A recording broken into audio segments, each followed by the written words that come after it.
Good evening. My name is Jay Rothman. I'm the host of the show. Welcome to Real Men, Real Talk, Live.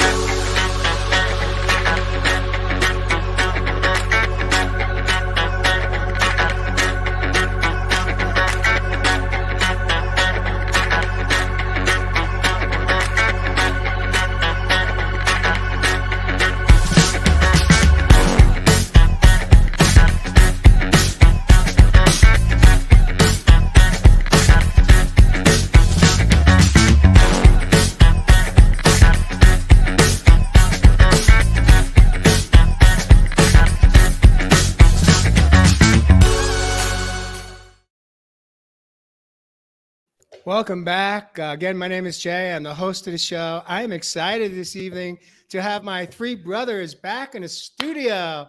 Mr. Jeff Fasano, you were missed the last couple of weeks.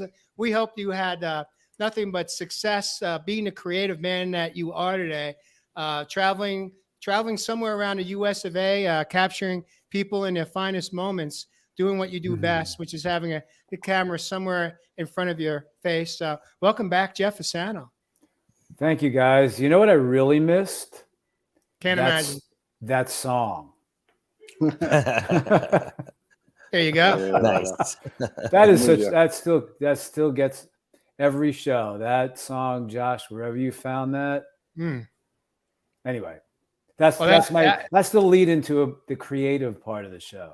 There you go. Yeah. There you go. And we have Jay Ritty, aka Josh Richer, calls Southern California home. Of course, Jeff Fasano calls Nashville, Tennessee home today. Josh Richer, welcome back. I hope you had just an absolutely amazing week showing up as the most creative man that you are today. Absolutely. Every day. Can't wait to break it down tonight. We got a great show planned for all y'all. Beautiful. And of course, we have Everslove, the man of the land from down under. He calls Australia home. Tonight, he's also got a subtitle here. It says work of art. Welcome back, Everslove. How was your week, Ev? Yeah, always good. Thank you, my brother. Jay Rowe in the house tonight. Wow, a lot of Jay Ritty, Jay Rose in the house. Looking forward to diving in. It's going to be a beautiful topic and definitely one I think we could go a couple episodes. You know, I want to share with our viewers and our listeners tonight. Welcome back to Real Men, Real Talk Live. Without you viewers, we were just before men having a conversation and connecting, soul to soul, something that we actually did in our production meeting, which we had last night, a very short moment right before we came live tonight. And what happened was, as we were just kind of catching up and checking in, sharing some of our hits from our week, some of our moments, it dawned on me as I was just listening to each one of you beautiful men show up in our meeting, that I was sitting in a room, in a production room, blessed with three men that have tapped into their creative. Speaking to you guys, you have all found a way to tap into, to pull in your creative in your life. And I realized that although your creative came from, I'd say, the arts, my creative came from a part of myself I had no idea was even there. It was almost like it was dormant, just waiting for me to have that moment of clarity. And for me, it was my corporate career. My corporate career was spent 39 years creating restaurant interiors. I did restaurant design, thousands and thousands of restaurants. And that I had no idea that I had creative in me. I didn't go to school for art. I didn't go to school for fine arts. But I somehow landed in the field of sales and marketing, creating restaurant interiors, learning how to draft, self-taught, then learning how to do it on CAD when CAD was introduced in the world, AutoCAD that is. But for me, my passion was color, which is interesting because, as a child, I didn't really feel I had a lot of color in my life. I always felt like an outsider. I never felt like I had anything of value to share. And I was very much in what I call a very isolated state within my mind, body, and soul. And as a young adult, somehow, some way, I guess the divine source or spirit, God, knew something that I didn't know. And through the guidance that I wasn't even aware of, I found myself in this business field that held on to me for 39 years. And I fell in love. I fell in love with design. I fell in love with the process, the art of selling. And then eventually that led for me, the next level of creative that I didn't know I had in me was senior management in a major multi-million-dollar corporation in Southern California. And so when we think that we don't have any creative within us, I invite anyone that has been living in that old story to ask themselves, is it true? And then find a way to tap into it. And that's what tonight's show is going to be all about. Tonight's show is episode 139, The Art of Life, Finding a Creative Expression of Self. So we usually invite you to tap us off, kick us off, light us up, get us hot, and get the show going. I'd like to invite you, since you're on a top shelf with me tonight, to share from your perspective, what has that meant for you in your life? And how did you tap into it coming from your own childhood traumas, wounds, experiences, and pivotal moments that kind of laid out your foundation for your adulthood? God, that was a beautiful opener, Mr. Off the Man. I think you just opened it up nicely for all of us. Thank you. But, what you're talking about there too, brother, is, specifically in the creative space or the art space, I don't think you even have to be really an artist, a dancer or a performer to be creative within your life, brothers and sisters. Going back to what Jay's talking about within your childhood space, I just want people to understand before we even hit off tonight that we have been simply programmed from a very, very early age through the schooling system. I'm not going to brag and bring it down because, I work within the school systems and do a lot of workshops.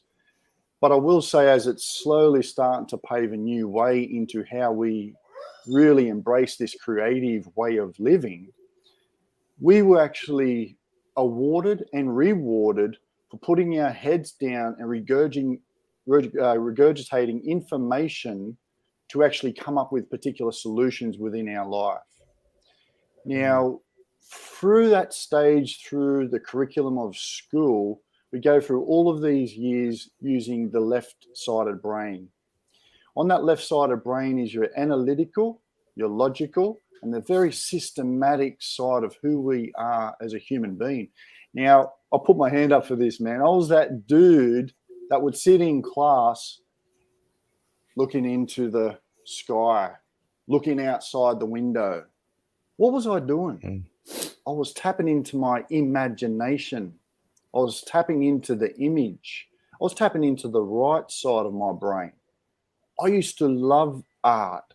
And I feel like I've done a personal full 360 cycle to come back and be able to share some of my talents, gifts, and capabilities through the art space in the creative sense that you're talking about, Mr. Rothman.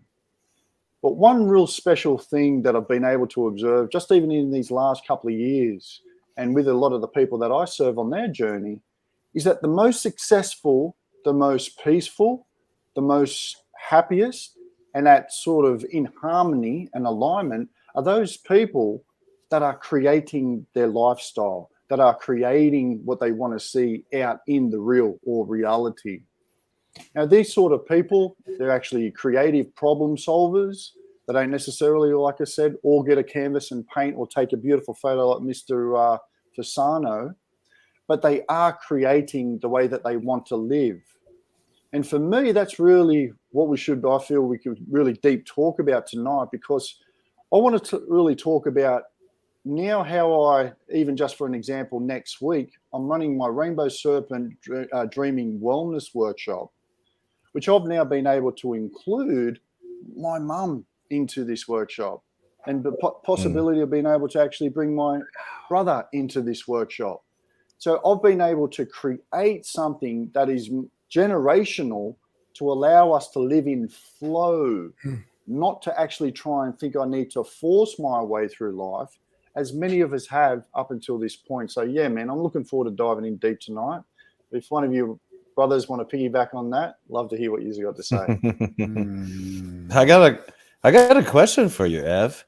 So you said you diverted away from creativity for a while and then came back home. What did it feel like to have that missing in your life? And did you notice that it was missing? And then how have you felt inviting that back in? How has it changed your peace, happiness, and joy? Yeah, brother. It actually feels like a part of my heart, like my work of heart, was actually stolen from me. And that was at no one else's expense. That was me deciding to take a role in more, if you want to say, the corporate world, you know, when I was actually managing men's retail stores and that sort of thing. And I actually would catch up with the designers of those men's fashion stores. And I'd be always saying to myself, shit, I've got to get back into this. I've got to get back into this. But there was always something pulling me aside. Was it the beliefs that were sitting in the background? Or was it, you know, certain things that I feared not being able to take this on full time and flow through my life? So once I got past some of those belief systems, you know, is it going to pay enough? Is it going to be able to allow me to do this and whatever in my life? Are people going to receive it when I get back into it?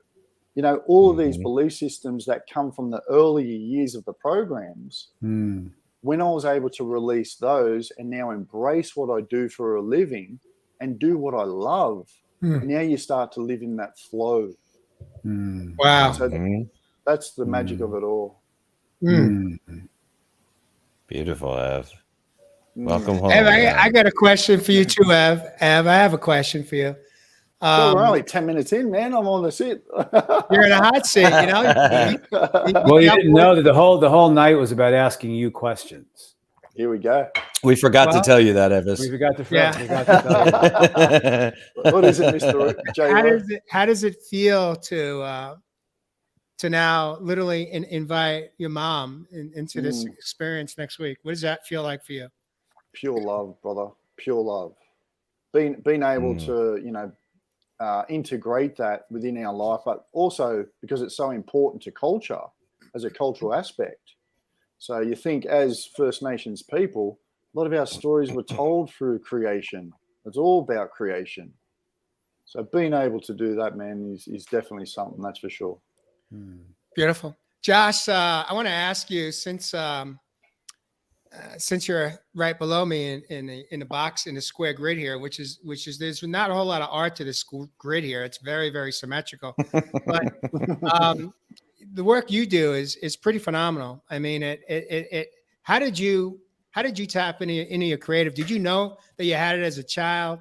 And how did you embrace it? What were the hurdles that you had to overcome to work through any, let's say, sense of insecurity or sense of self-doubt at your heart space? Sure.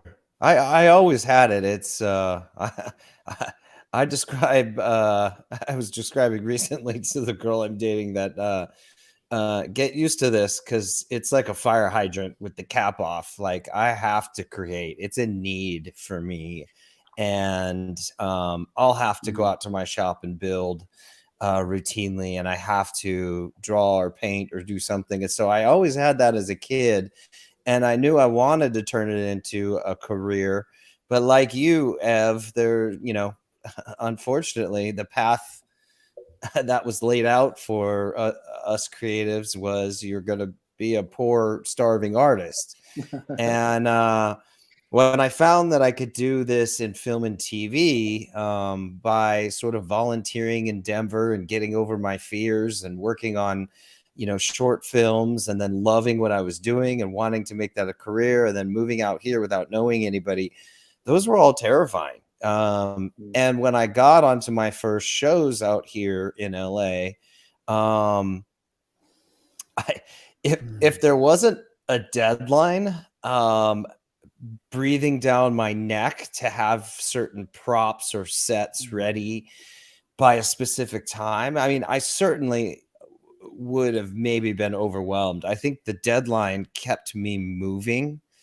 But I was extremely insecure that I could do this and pull it off. And there was I think, one of the beautiful things that film and TV gave me in the last 20 years was the ability to start when I have no idea how I'm going to create what I'm going to create. The writers write crazy things in a script, and especially my 8 years with Comedy Central, they can just come up with something out of their mind and put it in the script, and I have to make it real. And a lot of times those things don't exist in the world. And so what I ended up doing was I told myself in those moments where I'm like, I have no idea how to build this thing. I would be like, start asking questions, or I would go to the hardware store and look at things upside down, not for what they are, but for what they can be. And I just freed my mind to let go of boundaries and and start moving. And I think that's in those moments of insecurity, if I kept myself moving and answering questions and exploring something else, it all sort of magically comes together in the end. And so that was my process through many years. I mean, thousands of props that I had no clue how I was going to create it when I started. And when I read that script in terror, but I built over 20 years a confidence now that I can build anything. I just have to start, which is getting over that first fear, right? I think that for me was the hardest thing and the most beautiful thing that film and TV gave me, was the confidence to get across that first chasm and be like, okay, let's start. And I don't know what this is going to look like, but it all comes together in the end. And I'm so grateful. And I never didn't pull it off in 20 years and thousands of things. So I am curious, Josh. I am curious though, when you're in a moment of uncertainty, how much are you tapping into the mind versus the heart? What role does the heart play in the creativity versus trying to put logic to the creativity? Is there logic in the creativity? Like, what's the percentage if we were to say, is it 50-50 heart head, or is it 90-10 heart head, or is it 90% head, 10% heart? That's a tough one, because a lot of my props and things involve physics. I mean, like, pneumatics and pumps and other things. So it is very heady and very sciencey, and I do lean on that. But I wasn't trained in any of those things either. It was all trial and error and experiments. But yes, there was definitely, like, when I'm pulling together objects that don't belong together, it's just experimenting. It's just play. For me, it's play. Wow. And you get paid to play? I get paid. Wow. Don't say that so loud. They might hear you. I think it's time for a raise. There you go, man. We can give you a raise right here. Just go get a couple of the old style yellow pages, and we'll raise you right up on while we're live tonight. There you go. Nobody's using those anymore anyway. So right. It's fun. Beautiful. It is absolutely playtime for sure. And there was absolutely moments in my career where I'm like, wow, I'm getting paid to do this. This is nuts. That's beautiful. And so fun. Well, Jay Ritty, welcome home, brother. Welcome home. You are an absolutely beautiful example of taking your creativity and creating a life for yourself that has spanned over a couple of decades now. And it's as you said, I'll paraphrase you. You could pinch yourself on many days and bring yourself to that sweet spot that I call gratitude. Because so many times, so often, how often do we take for granted what we do and what we are gifted to create in our life? And so, that's really the sweet spot, is when we are willing to go there. Jeff Fasano, you've been such a quiet, good listener, but it is your time. Welcome back to Real Men Real Talk Live. We have missed you. I guess we're all toasting you right now. I'm going to toast you too. Welcome home. Welcome back. I'm trying to ease my way back in here. I forgot how to do this. Well, I know you got the creative. Tell us a little bit about your backstory. Like, what were you always aware of your creative, or was it something that was just waiting, lying there dormant, waiting for you to show up to tap into it? Pretty much. I mean, I've always loved photography. Was doing it for a long time. And and if you've watched 138 of these shows, you've heard my story about how it all began and all that good stuff. But yeah, like I'm a late bloomer in life on so many levels. And I really tapped into this back in my early 30s. And, went through the whole corporate thing and then finally decided to make a living at it. But you know what Josh said something about, I get paid to play. And I want to focus on that. Not the paid part, the play part. This is about tapping into your creative energy so you can begin to play in your life and live your life for whatever that means to you. We all have that ability to tap into our first chakra, sexual creative energy that starts to move within us once we let go of all of our other stuff. That's kind of like how I fell into it. I let go of so much other stuff and tapped into that creative energy within me. And like Josh said, if I'm not doing that, if I go a couple of days and I'm not doing that, I start to bounce off the walls because it is play. And it is something in such a part of my life to create. Whatever I'm going to create. I can go and sit and write and just write stream of thought. I'm creating. Writing from your heart space. So what it's about is that I truly feel that this lies within each and every one of us.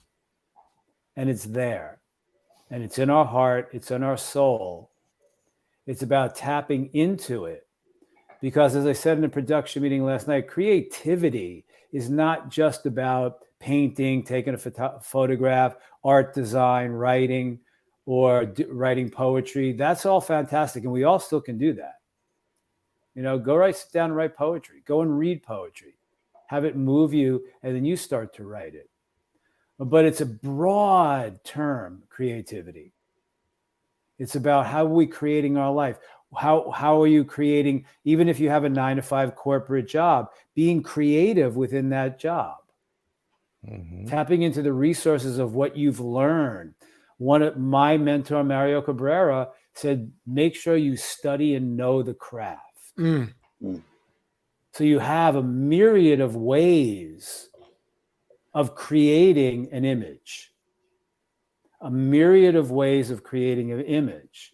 So if you're in a corporate job and you're doing that, if you've studied whatever you're doing and you're good at it, there should be a myriad of ways of doing that. That's creativity. That's tapping into what you know and what you've learned, but turning it on energetically.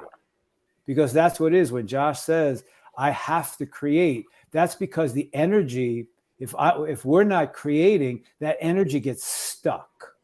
We have to move that energy, and the way we creatives move that energy is by creating. So that you tap into this creative energy, and it starts to flow and it starts to fill you up, and then you can feel free with no boundaries to create anything that you want to create. So how do you move it? How do you move it if you're stuck? If you're let's say you're an adult, it doesn't matter what age you're at or what you're living in, but if you feel like you're not really, if you're living in a story of, I'm not a creative person, I don't have it. I would really love for us to share some tips, tricks, and tools, and how can we tap into what you just described, Jeff, in a very brilliant, eloquent way.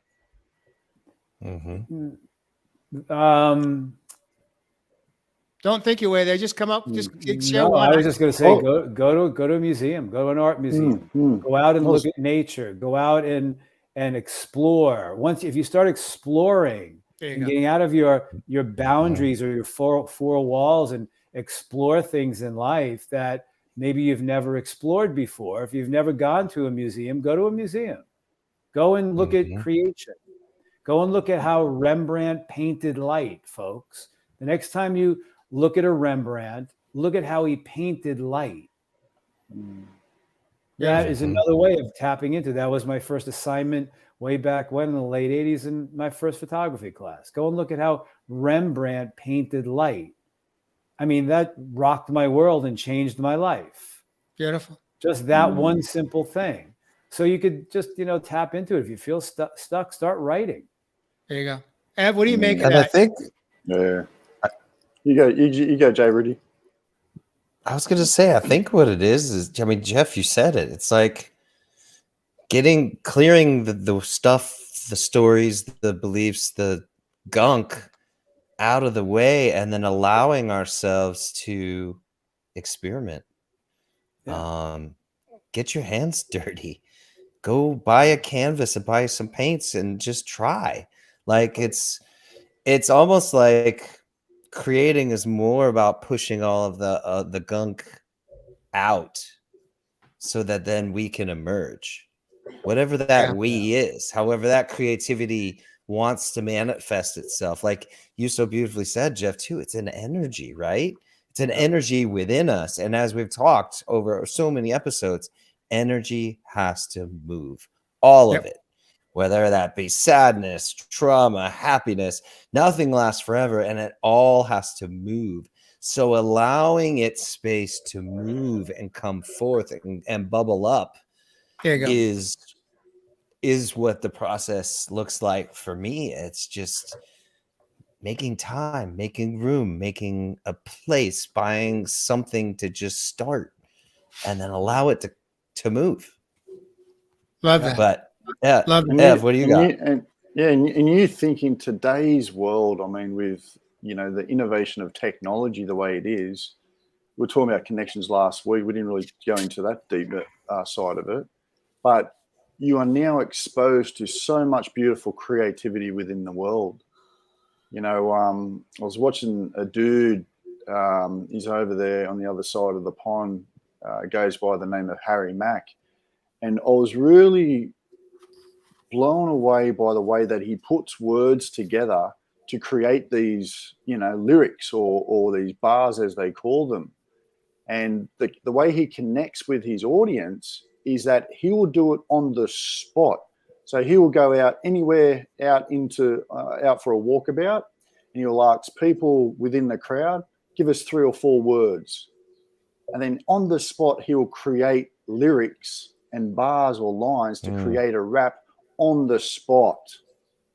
If something like that can't inspire your creativity, then I don't know what will. For me, being able to see what other people are able to create within their life really draws your own emotions to the surface. And this is what I really want to get at. Because what really blocks us is, yes, we've talked about some of those fears and those beliefs within our lives, but it really is those blockages of those emotions that we haven't released for this freedom of energy that the boys are talking about. So when you're engaging in someone else's art or craft, like this guy, Harry Mack, you're really experiencing those emotions that you want to feel through another person. So whether it is that Jeff was talking about, go and have a look at other people's art in galleries, listening to other people's music, performances, these literally are ways that you can reconnect back to that creative side of yourself and possibly even rediscover parts of yourself that you didn't even know as part of this process. There you go. Yeah. There you go. Yeah. There you go. Yep. I want to piggyback at what you shared. That's really coming forward for me. That really helped me tap in, not in my younger years, but in the last 7 years or so, is playtime with me. In other words, tapping back into what I like to refer to as little JJ, the inner child within. If you all think back to when we were children, how lit up did we get when we were walked into a toy store like Toys R Us or any other toy store aisle, and that little child, that little boy or girl just got so excited we just kind of, the creative juices were going in that moment, and then it gets shut down. It got shut down for many of us for many different reasons. Well, as the adult, it doesn't matter if you're 64 or you're 61 or you're 44. It doesn't matter what your age is. Like, invite that little boy or girl into this new relationship with finding your creative. If you've been stuck, in that energy, that dense dark energy, go to a toy store. When I work with clients on the land today, coaching them, and one of the things I invite them to do is take yourself to the toy store and go back down memory lane of find the toys that when you were younger that you either loved to play or do, or the toys that you were denied to play or do, and buy them, and then go have a play day and start to kind of reunite, renew, reconnect, refresh that part of yourself that perhaps due to life's challenges and opportunities we turned our back on. And the other component for me that was massive, especially in the last 7 years, was music. Utilizing music to kind of relight me up, renew me, and kind of just kind of get the body moving, the flow. Music in movement. When I'm not working on the land, I got my music on, and I'm listening to music that just, it brings me to places I didn't know was possible. It is such a power tool. And I'm not talking about music to jack you up, like that's going to kind of amp you up. I'm talking about music that's going to get out of your head, turn off all those thoughts that we've been living in, so that we can tap back into the heart space and reconnect with that part of ourselves that many of us abandoned when we became the adult, which is our inner child. Boom, right there.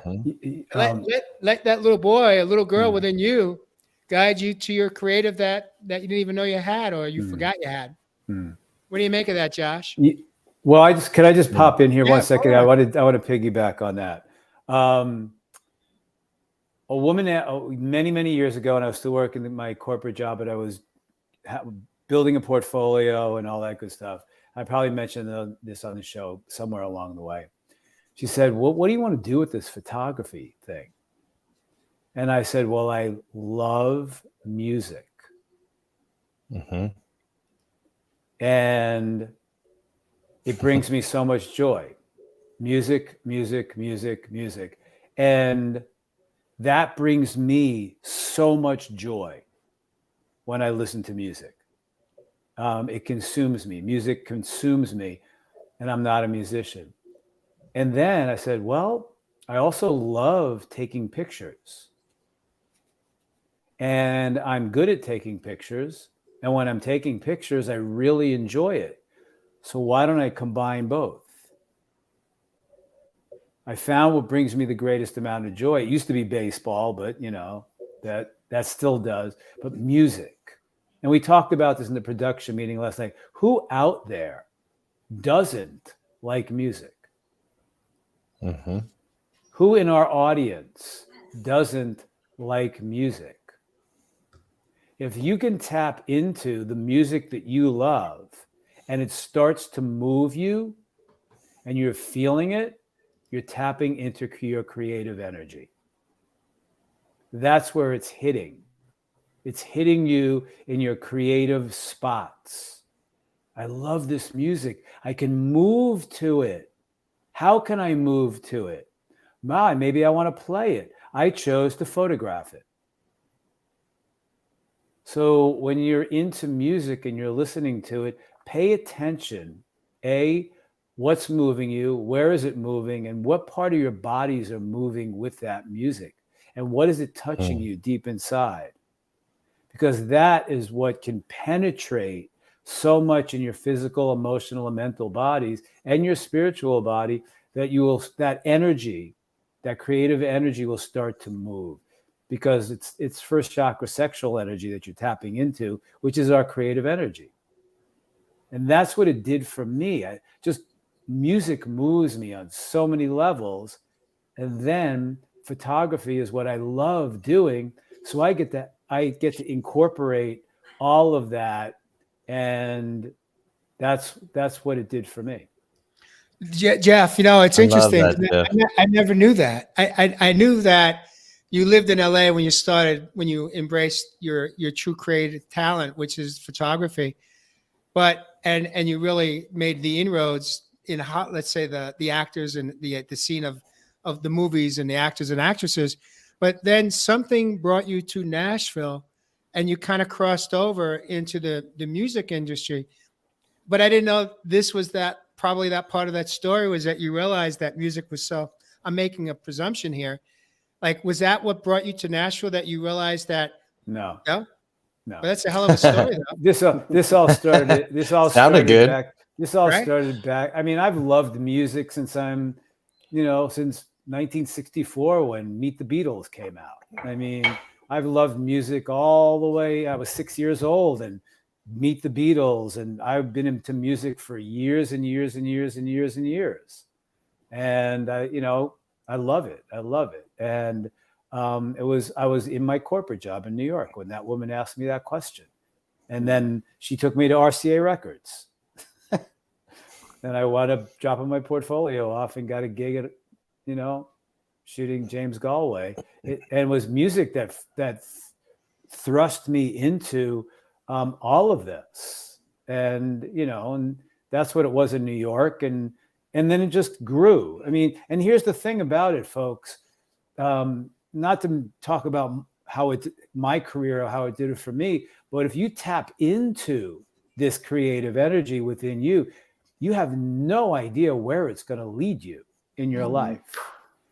Mm-hmm. And that's what I did. I mean, I didn't know. Like I said, I wanted to shoot music. That was my idea, but it led me on so many different paths and places, and it just Beautiful. That's what it is. But then to your point, Jay, I photographed a lot of because the thing about it is it's not just music that I love. That was the beginning. I love art in general. And I'm going to I'll say this. When I was in New York, I shot for a magazine called Gotham Magazine in New York. And I said, I want to shoot celebrities and musicians. They know we want you to develop this section. I got to meet chefs, architects, interior designers, authors, all of these amazing people. And as I was shooting them, I realized all of these people are artists.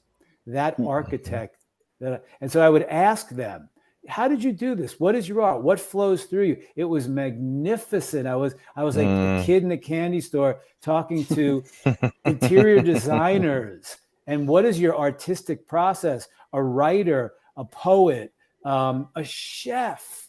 My God, just talking to a chef. And so what is your artistic process? How does it, and they would just be blown away by it. But I was so interested in it because that's creativity. Beautiful. Beautiful. And Thank you for sharing that part of the story. Go ahead, Josh.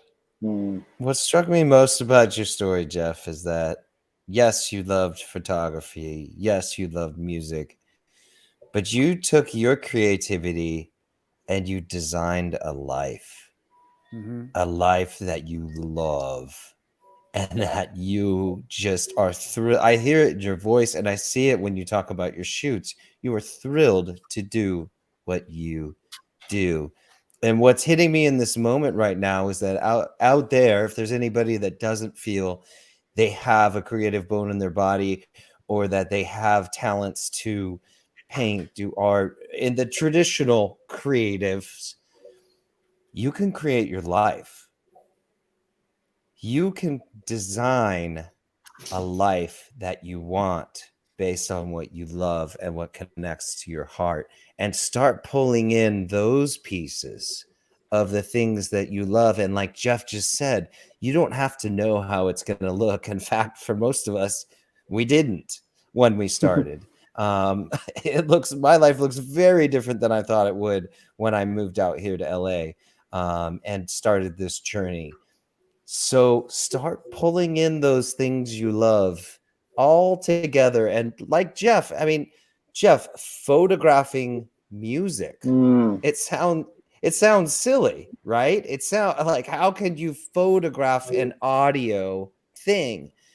But you created an art that is uniquely you in that, and now are going to have a beautiful published book about a lifetime of work that you've created. You designed your own area in this, combining your loves. So if there's anybody out there that doesn't think you have a creative art, make your life your creative art. Design that and pour your entire heart into that, because that is going to bring you so much joy. You know, I want to here's a cool thing. There's two women in my life who became wonderful and very well known wardrobe stylists. And one of them, when I was in New York, a friend of mine said, "Hey, I've got this friend who is dressing people at Bloomingdale's." But she wants to get into, styling artists and all that good stuff. But she was creative. She like a person would come into Bloomingdale's and she would take them around and tap into them and start to dress them. And I went, okay, so I got a photo shoot with Eric Murillo, famous DJ. And I said, I'm going to bring in this woman. She's new, so you're not going to have to pay her a lot, dude. But, and he liked that. And her creativity of how she dressed him was amazing. So she just liked to even dress her friends. So fast forward to when I was living in LA, I'm at a birthday party and this woman who's an actress says, "Hey, my friend over there dresses all of us." I'm like, "Really?" She goes, "Yeah, look around." She goes and she dresses all of us. And she would like to get into, styling. If you ever have a photo shoot, do that. So her creativity was dressing her friends. And then That's awesome. I got a photo shoot. She came in, styled it, blew me away. And then she now makes a career at, styling movies and television shows and stuff like that, all because she dressed her friends.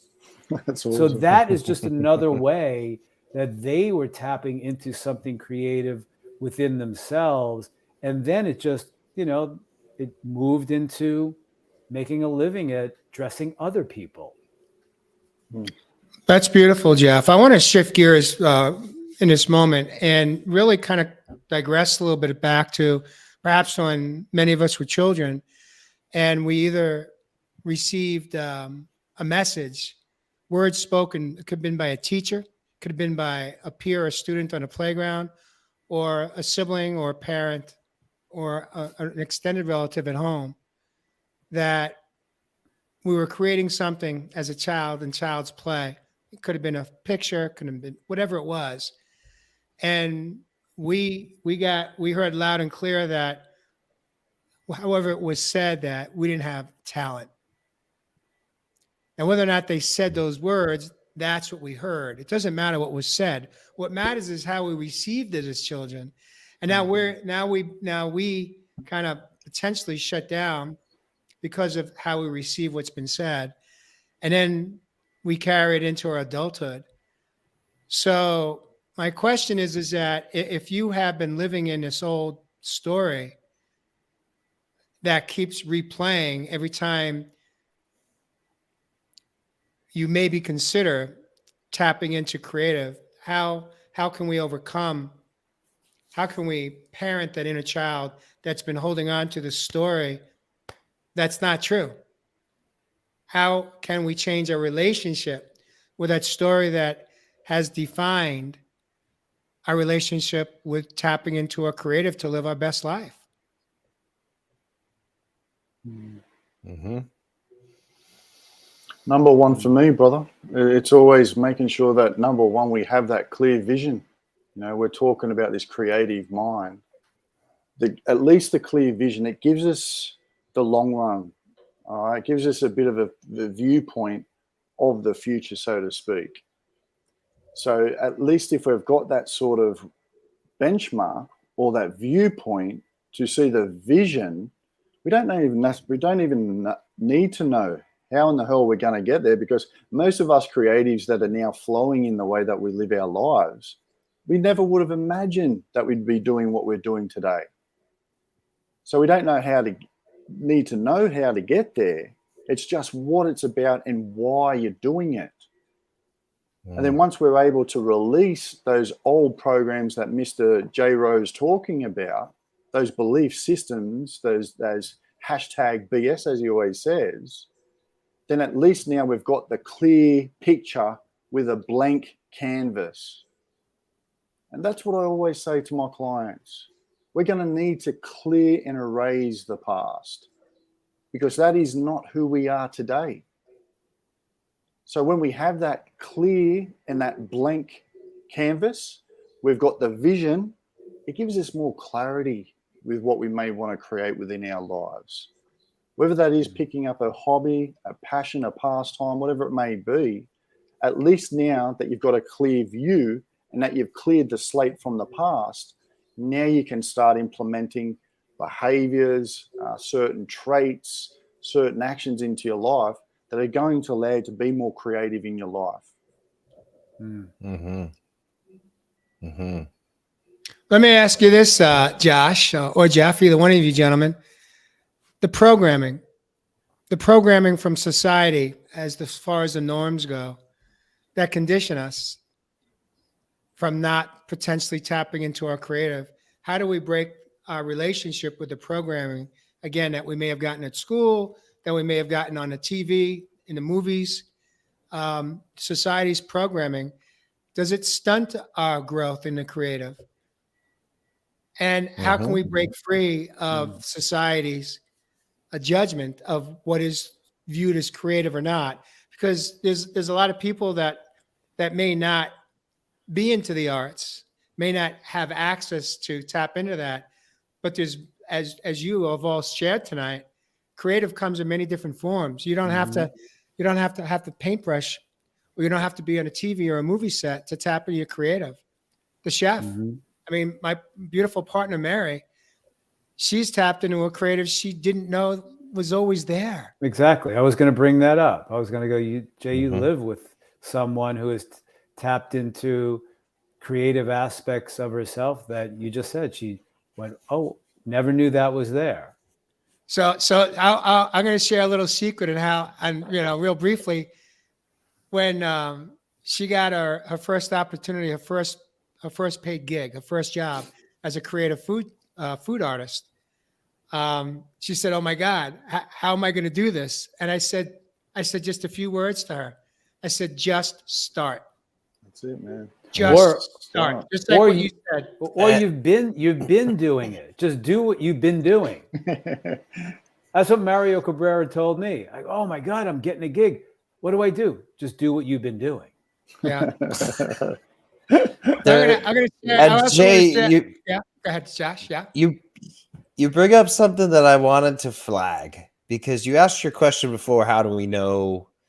I can't remember what you said, but I was thinking. The reason I was quiet in that moment is I was thinking, how did I know that I was like cued in on something that I really love, right? Or how did I know that to follow this creative thing? And you just said it for what happened to Mary. She was both thrilled and terrified in that moment when she got that gig. Yeah. And I've used that as a clue. If I'm both thrilled and absolutely terrified because of some old story, belief, or whatever that has been handed to me, that's the fear part, right? there's all this fear that has been placed upon us by other people. And, you know, my dad's side wasn't creative at all. They were doctors and pharmacists. And, you know, so the story was I couldn't make money as an artist. I was going to starve as an artist. Yeah, So that was the fear part of me. That was the programming. Yep. But the joy and excitement was also there at the same time. So in that confluence of terrified joy, do it. Yeah. That's your cue that you're onto something, and there's your passion.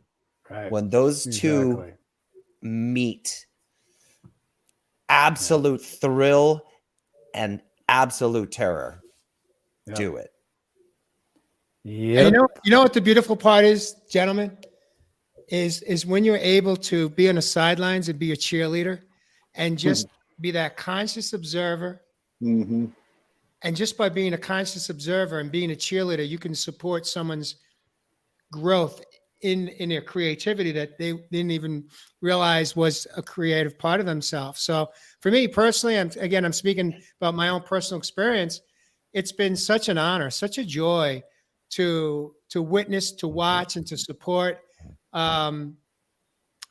Mary's expansion. You know, when she started about 4.5 years ago, and how she has expanded and evolved, and the type of dinners that she's creating, and also the events. We're doing micro weddings now, and elopements, and bachelorette parties where she goes remote. I mean, it's just expanded to, you know, not just an intimate dinner with a couple of people, but, you know, 10, 15, 20 people that she's creating for. And she does it with grace. And that's the part that blows me away, because I'm the one looking at the clock and going, all right, you know, we got a deadline here, you know, and she doesn't work under those. She doesn't work well under those restraints and those restrictions. She just is in flow. And she's like, you know, just one of the beautiful things about being in a conscious relationship is that just recently she said to me, she does better when I don't give her the countdown. She says, I know what time it is. Please just, you don't need to tell me that. There's no time clock on art. There you go, brother. Oof. 0. Tell that to the guests that are waiting. Hey, here's the thing. There's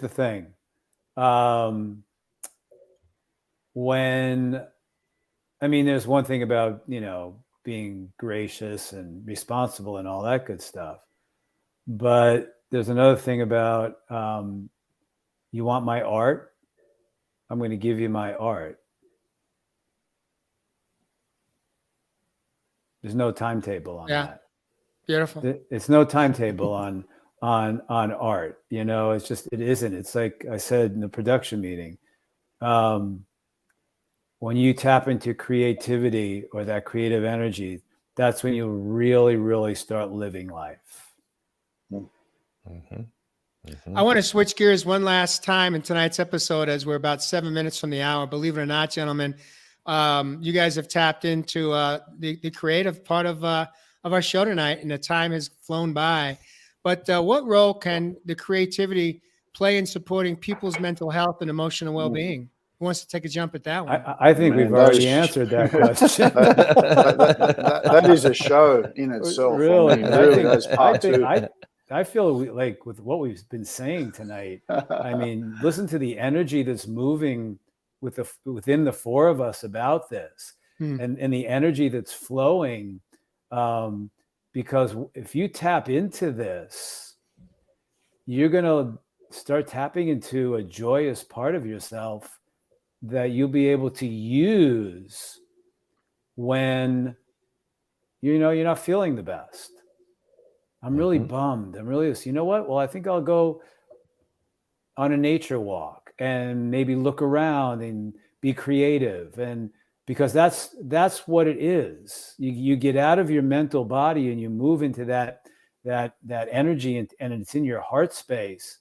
And if you tap into that creative energy within yourself, you'll find that you'll whatever shadow you're moving through, you'll move through it because you're tapping into that joyous place. It's what Josh said earlier, man. You know, if I'm not creating, I'm bummed. And I need to create. And because I have that need to create and the joy that it comes with that, it moves you out of being bummed. You find something that moves you out of whatever place you're in and whatever that is, you know. Beautiful. And the magic, what it really does, just to round it right up, Mr. J. Rowe, it keeps you in the present. Yeah. It keeps you in the moment. So that is the key with the mental health and emotional well-being. Yeah. It literally in what is called, I read a really good book back in the day by Mihichi Senmahei, say that a million times. And it was about flow state, where you are really engaged in a particular task, where you literally lose track of space and time. So the magic of it is it's keeping you in the present moment without distractions that are going on within your daily life. And that for me is really the magic of the creative space. Yep. Boom, Evis. Yeah. You nailed it. Everything in life is pushed out when I'm creative problem solving. When I'm doing a photo shoot, man, it is. There's nothing analytical going on other than f-stops and shutter speeds. But if you're in a place of I used to say that I could be standing in a field full of bombs and whatever going around me and noise. As a matter of fact, just what I've just did for 4 days last week, and I was in these places where there's so many people around and I'm shooting and it was loud and music and I didn't hear a thing because I'm in that zone, that place. And it's exhilarating. And that's why this energy emanates from our first chakra, our sexual energy. Beautiful. Love that. Love that. With what time we have left tonight, I'm going to challenge each one of you beautiful men that I am so freaking honored to call my brothers today. The brothers that I never had in my life. I only have a sister. I never had a brother, but I've got 3 brothers today that, God, do I adore you guys. You guys, thank you so much for showing up in my life. But I want to ask each one of you, go deep here in this last question to wrap it up. Deep. What has your creativity shown you or taught you about yourself that you didn't know prior to tapping into it? What is let's say the number one takeaway that you've learned that you didn't know you were capable of when you had the courage to step into the flow of your creative within? Wow. How much time do we have left? Yeah. 2 minutes. I'll jump Go. straight in. I'll give a quick one. So one thing for me, brothers and sisters, like with this creative space that we've been talking about tonight, with all of those distractions that we generally have, like I just mentioned, within our daily lives, all of those thoughts continuously going on, those emotions that we bottle up and that are, overwhelmed within our daily lives. One thing for me that I always use as a metaphor through my art space, particularly when I'm on the paintbrushes, is I've been able to master peace. There you go. Master my peace. Not only through the creative space and being able to do it through the skill and the gifts behind the actual picture, but now how I actually walk and flow through my life. Beautiful. Beautiful. Joe Riddy? Love that. Love that, Ev. You can skip to me. Yeah. That's my answer. Yeah. I'm telling you, I never even looked at it that way. I looked at it as joy, but the inner peace. Yeah, brother. The inner peace that when you're creating, when I'm creating, when I'm taking photographs, that inner connection and peace within, it's like you're just one with creation, you're one with the universe, you're one with that energy. It's like a flow and a oneness. And then with me, when I'm working with artists, there's a oneness in the whole room, and it's so damn peaceful. Beautiful. Magic, brother. Rudy, you're up, man. For you guys. Rudy. What do you got, Rudy? I think three of the most damaging words in human history and have robbed the world of so many people's beautiful gifts, abilities, talents are the words, I can't XYZ, fill in the blank. What do you believe you can't do? What have you been telling yourself that you can't do? And so for me, my relationship with creativity has given me the most beautiful gift of new words. I can figure it out. I can do it. I can create this, make this happen using my problem solving skills. So creativity in that beautiful dance that we do together has taught me that I can. And that's that's been a very powerful 2 words in my life. So thank you, creativity, for giving me that beautiful gift. The chills are just vibrating through my whole body right now. Wow. You guys have lit me up tonight. I opened the show by sharing that I tapped into a part of myself that I didn't know existed, and I made a career out of it. I created thousands of interior spaces, bringing color to life in indoor spaces in the restaurant industry. And when it was time for me to exit stage left, as they say in Hollywood, Riddy, the universe put something in front of me that I didn't know was going to change the trajectory of my life. And that is the work I do today. The work I do today is many people don't realize the creative that goes into being a transformational mindset coach. But for me, many people, think that it's about helping other people. I'm not in that business. I'm not here to help anybody. Where the creative comes in for me is my intention is to reach people at their soul, to connect with them at their soul. And it's simple, not easy, because there are people that are walled off. They're coming in, they're in pain, they're suffering, they're hurting. They've got a lifetime of inventory of traumas and experiences, either direct hits or collateral hits. And how I bring my creative to the session, whether it be on the land or it be in an office space, is when I reach them at their soul. Because the greatest gift I get from that moment is when I look at their face and I see, for the first time maybe in their life, something that they haven't seen before, that they now believe it's possible, that they can become the artist of their own soul, and they can heal mind, body, and soul. I pinch myself every day.